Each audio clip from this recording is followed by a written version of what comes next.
Hello everyone, Jai Hind and welcome you all to the online class of Shri Ram Public School. Once again we are back with our online classes and here I'm going to discuss about the class 11th economics. And in that we are studying about the statistics part और इसमें हमारा chapter 4 चल रहा था organisation of data. कल हमने complete कर लिया था टॉपिक लास्ट वीडियो में, वो था क्लासिफिकेशन ऑफ डेटा, ठीक है, या characteristics of classification. This much we have completed in our last video. So today next topic I am going to discuss about the chapter is basis of classification और you can say method of classification. क्या क्या basis होते हैं classification के, वो हम आज के वीडियो में डिस्कस करेंगे. So let's get started. Yes, so basis of classification में फर्स्ट जो टॉपिक है आपका वो है जोग्राफिकल और स्पैटियल क्लासिफिकेशन. जोग्राफिकल क्लासिफिकेशन क्या है? जब आप डेटा को, जब आप जो भी इंफॉर्मेशन है उसको क्या कर रहे हो, प्रेजेंट कर रहे हो प्लेसेस के बेसिस पर, और यू कैन से जोग्राफिकल लोकेशंस के बेसिस पर. तो ये क्या हो गया आपका जोग्राफिकल क्लासिफिकेशन हो गया, where you are presenting the data on the basis of some area or some location. Okay, example के तौर पर यहाँ पर दिया हुआ है, देखिए table number 1, number of firms producing bicycles. तो बाइसिकल का प्रोडक्शन दिखा रहा है वो, लेकिन कहाँ, किसके बेसिस पर वो दिखा रहा है? एरिया के बेसिस पर, कि पंजाब में इतना होता है, हरियाणा में इतना होता है एंड यूपी में इतना होता है. तो इस हिसाब से ये क्या हो गया आपका जोग्राफिकल क्लासिफिकेशन हो गया. इसी चीज़ को यहाँ पर ग्राफिकली प्रेजेंट किया हुआ है, वो भी स्टैट्स का ही एक पार्ट है. आगे हम सीखेंगे how to present the data in graphical manner. Now second one is chronological classification. Chronological classification क्या होती है? When data are classified on the basis of time, it is known as chronological classification. हाँ, chronology से मतलब होता है time series. तो time series के बेसिस पर अगर हम क्लासिफिकेशन कर रहे हैं तो वो हमारा क्या होगा? क्रोनोलॉजिकल क्लासिफिकेशन होगा, यानी टाइम के बेसिस पर. टाइम ड्यूरेशन आपका ईयर में हो सकता है, मंथ में हो सकता है, वीक में हो सकता है, डेज़ में हो सकता है.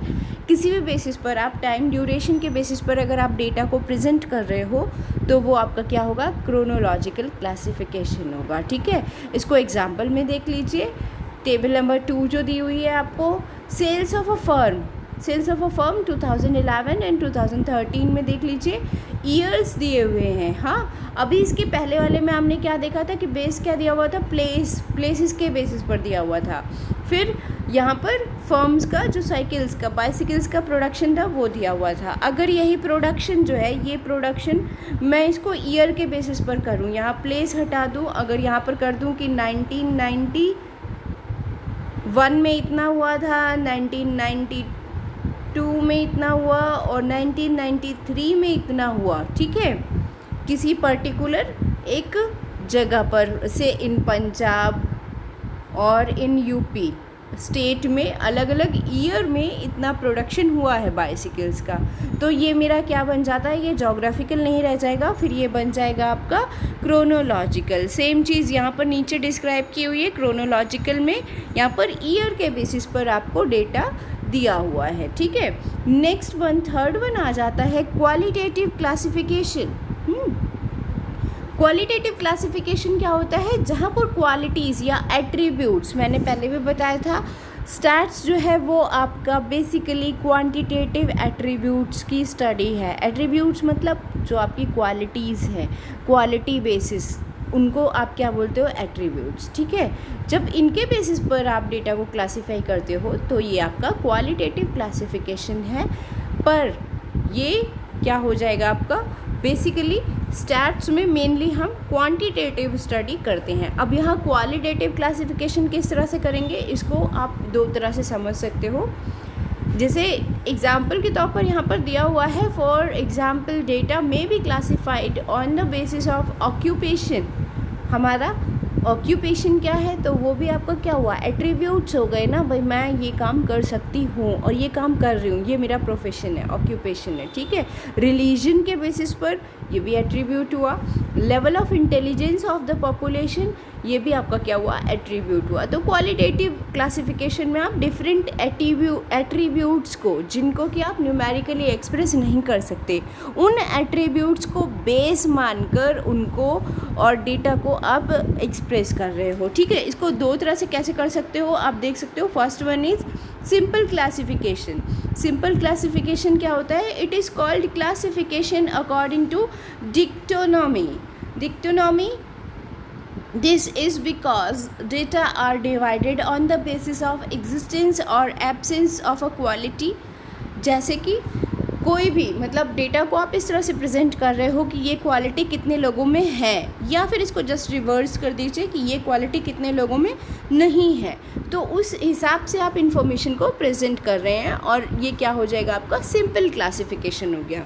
हाँ, इसको आप एग्जाम्पल्स के तौर पर देख सकते हो कि मेल और female in a particular area, एक पर्टिकुलर डिस्ट्रिक्ट में कह लीजिए मेल्स का नंबर कितना है और फीमेल्स का नंबर कितना है। तो ये क्या हो गया, आपका सिंपल क्लासिफिकेशन हो गया अकॉर्डिंग टू क्वालिटेटिव क्लासिफिकेशन। ठीक है, एजुकेटेड, अनएजुकेटेड, हेल्दी, अनहेल्दी, ये सारे क्या हो गए, आपके एग्जाम्पल्स हो गए क्वालिटेटिव क्लासिफिकेशंस के।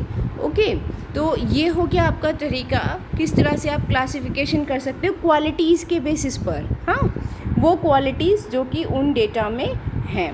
तो अभी ये चीज़ हो गई आपकी। आगे हम प्रोसीड करते हैं। नेक्स्ट जो है फर्स्ट क्वालिटेटिव क्लासिफिकेशन का फर्स्ट वन था सिंपल क्लासिफिकेशन। अभी सेकेंड पार्ट पर हम प्रोसीड करते हैं। ये है आपका मैनीफोल्ड क्लासिफिकेशन। मैनीफोल्ड का मतलब क्या है, जैसा नाम से प्रोनाउंसिएशन से क्लियर हो रहा है। मैनी मीन्स बहुत सारे, फोल्ड मतलब जिसके बहुत सारे आगे डिवाइडेशन हो सकते हैं, ग्रुपिंग हो सकते हैं, कैटेगराइजेशन हो सकते हैं, वो आपका क्या होगा, मैनीफोल्ड क्लासिफिकेशन। हाँ, देखिए मैं रीड कर रही हूँ, you can see that when classification according to quality of data involves more than one characteristics, it is called manifold classification or multiple classification. As a result of it there may be more than two classes। जैसे इसके आगे फिर further on आप इसको broadly classify करने में एक से ज़्यादा क्लासेस में भी आप इसको डिवाइड कर सकते हो। इसका एग्जांपल ये नीचे आपको ये डायग्राम के थ्रू एक्सप्लेन किया हुआ है। हाँ, तो इसमें क्या दिया हुआ है, देखो यहाँ पर आपने एक कोई फैक्ट्री में वर्कर्स जो हैं, ठीक है, classification of the factory workers example है मैनीफोल्ड क्लासिफिकेशन का।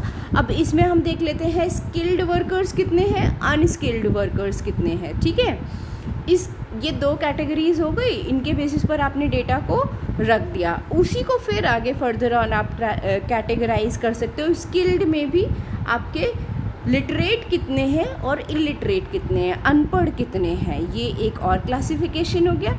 और इसको भी फर्दर ऑन आप दो कैटेगरीज में डिवाइड कर सकते हो। लिटरेट में रूरल कितने हैं, अर्बन कितने हैं, शहर से आने वाले कितने हैं और गांव से आने वाले कितने हैं। अगर इसी में मुझे करना हो तो मैं आगे एक और इसमें ग्रुपिंग कर सकती हूँ। रूरल में भी मेल कितने हैं और फीमेल कितने हैं, सिमिलरली अर्बन में भी मेल कितने हैं और फीमेल कितने हैं। तो इस तरह से इसकी क्लासिफिकेशन की आप कई फोल्ड्स में, कई कैटेगराइजेशन में इस क्लासिफिकेशन को आगे डिवाइड कर सकते हो। That is why it is called as many fold classification. मतलब कई सारे फोल्ड्स को एक साथ लिया हुआ है, कई सारी कैटेगरीज को एक साथ लिया हुआ है। ठीक है, नेक्स्ट वन आ गया आपका इधर देखो उसी एग्जाम्पल में अनस्किल्ड वर्कर्स जो थे हमारे, यहाँ पर फर्स्ट कैटेगरी जो थी इसको आप दो कैटेगरीज में फिर डिवाइड कर सकते हो। जैसे यहाँ पर लिटरेट और इलिटरेट किया था, सेम मैनर में लिटरेट एंड इलिटरेट। फिर इसको भी आगे रूरल अर्बन इस तरह से आप आगे डिवाइड कर सकते हो। अभी इसी को मेरा एग्जाम्पल जो था आगे और डिवाइड करना हो तो मेल फीमेल इसमें आप कैटेगराइज कर सकते हो। तो ये हो गया आपका क्वालिटेटिव क्लासिफिकेशन। ये सारी चीज़ें क्या हैं, ये आपकी क्वालिटेटिव क्लासिफिकेशन के बेसिस हैं, या फिर कह लीजिए एट्रीब्यूट्स हैं। एट्रीब्यूट्स ऑफ अ पर्सन हो सकते हैं, भाई वो स्किल्ड है या अनस्किल्ड है। स्किल्ड है तो क्या वो लिटरेट है या इलिटरेट है। तो ये सारे क्या हैं, एट्रीब्यूट्स हैं। अब आप कहोगे एट्रीब्यूट क्या होते हैं, attributes are the basic qualities of a person. हाँ, तो वो होते हैं आपके एट्रीब्यूट्स। अब नेक्स्ट वन आ जाइए आप। नेक्स्ट जो क्लासिफिकेशन है वो है क्वांटिटेटिव और न्यूमेरिकल क्लासिफिकेशन। क्वांटिटेटिव क्लासिफिकेशन या न्यूमेरिकल क्लासिफिकेशन, क्वांटिटी के बेसिस पर यानी नंबर्स के बेसिस पर आप क्लासिफिकेशन करते हैं, ठीक है। और इसमें जो है वो आपका जो क्वालिटेटिव क्लासिफिकेशन है उसको इग्नोर किया जाता है, यानी एट्रीब्यूट्स को इग्नोर किया जाता है, नंबर्स को बेस माना जाता है, ठीक है, न्यूमेरिकल क्लासिफिकेशन में। अब इसके लिए एग्जांपल देख लीजिए आप नीचे तो ज़्यादा समझ में आएगा। एक एग्जांपल दिया हुआ है table number 3, annual profit of small scale firm in the state of UP. UP की एनुअल रिपोर्ट प्रेजेंट की जा रही है जिसमें एनुअल प्रॉफिट दिया गया है स्मॉल स्केल फर्म्स का, ठीक है। अब ये क्या है, हाइपोथेटिकल डेटा है। हाइपोथेटिकल क्या होता है, जो हम एज्यूम करते हैं वो हाइपोथेटिकल कहलाता है, ठीक है, और सिर्फ एग्जाम्पल के लिए दिया जा रहा है, ठीक। तो अब मान लीजिए कि यहाँ पर 0 से 1 लाख तक का प्रॉफिट अर्न करने वाली फर्म्स कितनी हैं, 5 हैं। तो ये आपका क्या है, ये डेटा है आपका, और ये क्या है, ये बेसिस है। ये क्या है, बेसिस है, बेस है। इसके बेसिस पर आप क्या कर रहे हो,